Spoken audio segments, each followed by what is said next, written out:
Hello, everyone, and welcome to today's episode of Sadlier School Live. My name is Camberly Woods, and I'm happy that we have Dr. Matthew Bayronavon back on today, and his special guest, Nikki. Hi, Matthew. Hi, Nikki. Hi, Cam. How are you doing? I'm doing good, and it's a bittersweet day because this is your last episode with us here on Sadlier School Live, but you might be coming back for some other guest appearances, we hope, and future trainings. And at the end of today's video, we will talk through the plans for next week because we have another special guest who is wonderful that will be joining us starting next week to talk math with us and to geek out. And for those of you who are watching today, if you would please leave a comment on this video, connect with us. We would love to say hello. And Matthew, take it away. Let's do this. All right. So as for the third time, I have my son Nicholas here, who's enjoying these Sadlier School Live videos as much as I do. And today we're going to, as promised yesterday, dig deep into a new game that has to do with mathematics. Yesterday's game is Nicholas's favorite game that we've played, King Domino. Today is another one of my family's favorite games that we play, called Dragonwood. So like we did yesterday, I'm going to start by explaining the basics of the game, although I know Cam is going to be dropping a link to a blog that explains it in more detail. And then Nicholas and I will be working together to share with you what some of the mathematics are behind this particular game. And what I really like about this game, just to lead off, is that it focuses on a particular part of mathematics that we don't see in too many games, and that is probability and statistics. And if you like and enjoy probability and statistics, this is definitely the game for you. So the point of the game is that you want to acquire these different enemies or bad guys, if you will, in a variety of different ways. You'll notice that I have the wasp's nest here, and the value of it is in the bottom left-hand corner. This particular one has a value of 2. And there's 3 different ways that you can acquire it. You can acquire it by a strike, a stomp, or a scream. And a strike is having a combination of numbers in a row. A stomp is how many of the exact same number you have. And a scream is how many of the same color you have, ignoring the actual numerical values. And then you look at it, and each different enemy that you have the opportunity to, quote, fight and then collect has different values on it. So a strategy part of this is determining, based on which thing you want to acquire, what sort of formations of the cards could you use: the strike, the stomp, or the scream. In addition to acquiring the different types, such as the wasp nest, they also have potions and these actions that occur, but we're not going to really focus on those today. What I really want to focus on is the mathematics that's built into this particular game. So in a hand, you might have anywhere between 5 and 9 cards. In this particular case, we have 6 cards.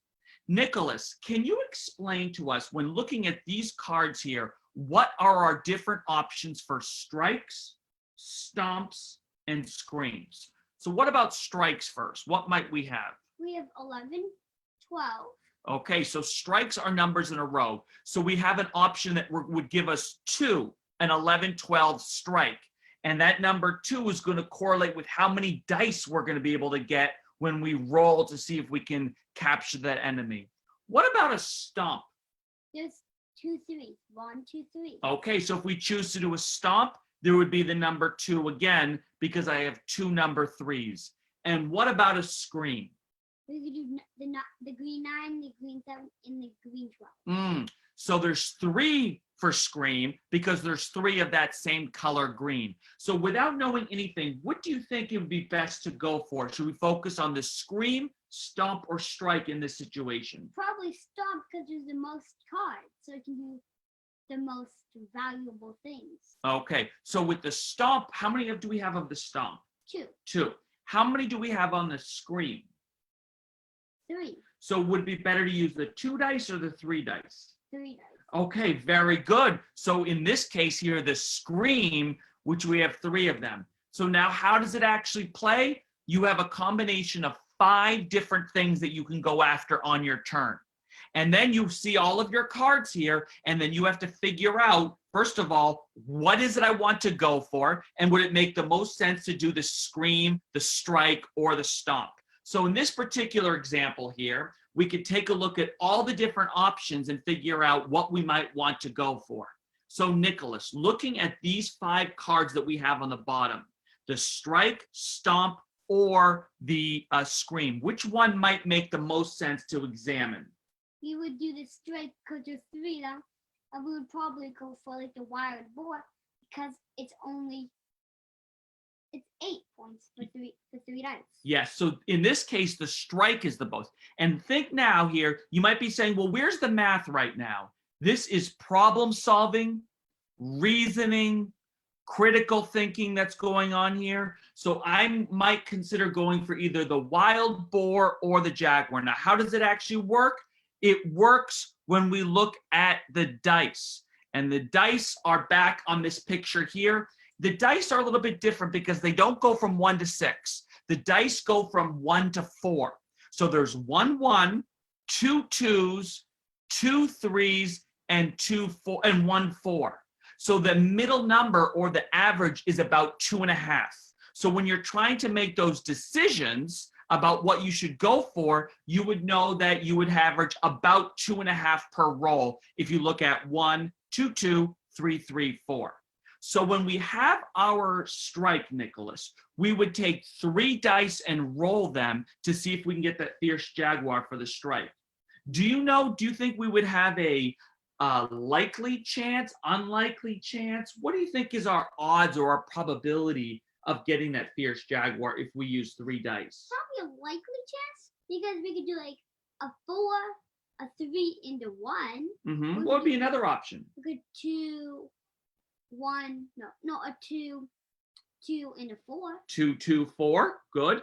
And so if we do 2.5, 2.5, 2.5 as an average, it comes out to be 7.5. So that's very close to that 8. So we have a somewhat likely chance of doing it. And then what we would do is we'd roll the dice and we would see if we get it, then we take the card and we discard those 3 cards that we have there, and then we move on. If we don't get it, we just discard one of our cards. And this game is, at the end, you count the points out. And it's not so much about the multiplication and addition that we worked on in some of our other games. This is more about the coming up with a theory, being able to support it based on probability and statistics, and then trying to execute it. And tell me, Nicholas, what is it that you like about this particular game? It's like he said again, it's hard because you don't know which one to go for. It's kind of hard. You have to figure out all your numbers. Like in this picture, there's 4 of those. So we might go for Angry Ogre because it's 9 for all those stomps. So we might go for Angry Ogre. Okay, so in this one here where you have those 4 9s, that refers to a stomp. And then we would need to figure out, okay, which one would we want to do? Well, we probably wouldn't want to do a Hungry Bear, right? Because that's 6, and we have 4 dice that we're using, so we would not be utilizing all of our cards. Angry Ogre is worth 9. That might be it requires 9. That might be a better option for us because then we would get the 5-point card here. So you like the thinking and the reasoning behind it. It's not just so simple. You have to spend some time thinking about it before you actually make your move. Well, you could do Hungry Bear because you could do like this. You would do 2 9s, and then if there's another Hungry Bear, you could do another 2 9s. I and then see. You could get 6 points. Okay, so you could break it up into 2 different moves if you wanted. So there's more than one way to do it? Yeah. That's exactly right. So the thing about this game is that it focuses, as I said, on a different type of mathematics. The mathematics related to statistics and probability, reasoning as well. And it is also just a fun game that we enjoy playing. We don't play it quite as often as we do that game we did yesterday because that's almost a daily occurrence. But this is a good 2-player, 3-player, or even 4-player game. Alexander likes playing this game with us, doesn't he? Yeah. And it has some nice, rich mathematics. So as I did yesterday, let's go back to that important list that we talk about. When are we ever going to use this in the, quote, real world? What are the skills that people want for the job workers? Problem solving, check. Critical thinking, check. Creativity, check as well. All three of those characteristics can be developed in the game of Dragonwood. And then once again, looking at those 4 C's, communication, the explanation in particular. In this case, Nicholas and I do it together. So it's collaboration, critical thinking, and creativity. So before I wrap this up and talk about what we're doing next week, Cam, do you want to share with me a little bit of thoughts that you have about this particular game? Yeah, well, again, I love that it is learning that's embedded into the game. So it feels fun and it feels exciting.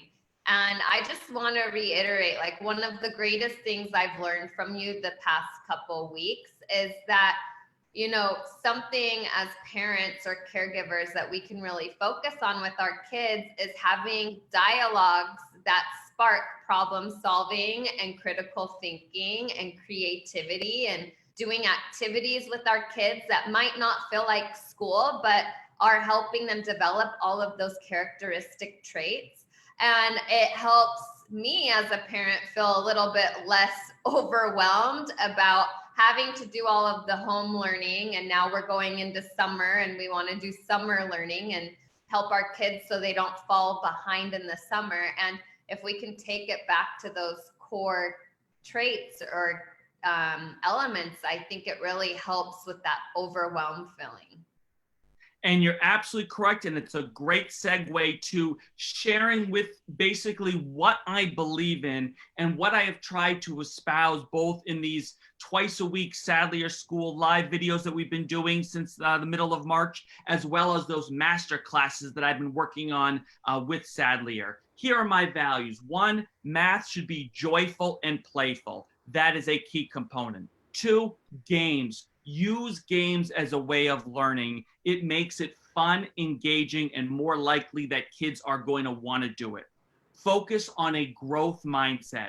Make your children believe that they have the ability to do the mathematics, whatever it is, and use those positive words and phrases when talking about math. Solving problems multiple ways, encourage your children to come up with their own creative ways, and having that mathematical discourse behind it. When possible, let's look at and use the history of math as an important part of our learning experience. And finally, focus our attention on the understanding, less about the procedural fluency memorization and more about understanding why the math is the way that it is. And if you could follow many or all of these as your core values as a parent or an educator, I will promise you with 100% certainty that you will have a more positive experience teaching your children with the distance learning or as a teacher in the traditional classroom.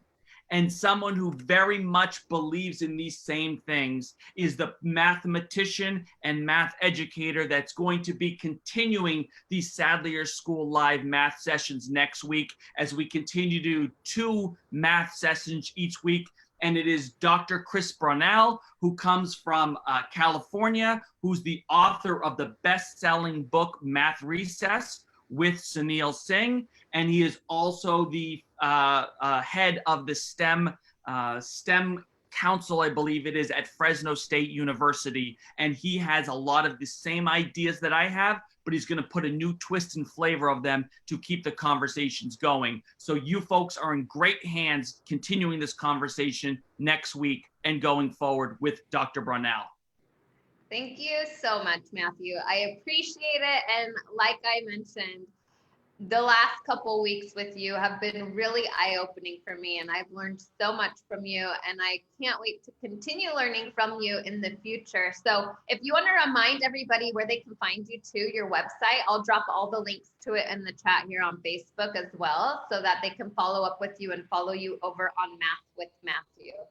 Yep. So Math with Matthew, you can find me everywhere. I got the Math with Matthew website, Twitter, Facebook, Instagram. I'll be honest, I've been lagging a little bit on those social media platforms as of late with this time being spent at home. But I am out there and available and love to connect with both the viewers of the Sadlier Facebook Live, and all those parents and families who are on the same boat as us that want to make math a positive, joyful experience. Thank you again. And thank you, Nicholas, for coming on here today. It was fun seeing you, and I hope you have a fun time celebrating your birthday this weekend. Thank you, Mrs. Woods. You're welcome. Bye. See you guys later. Bye-bye.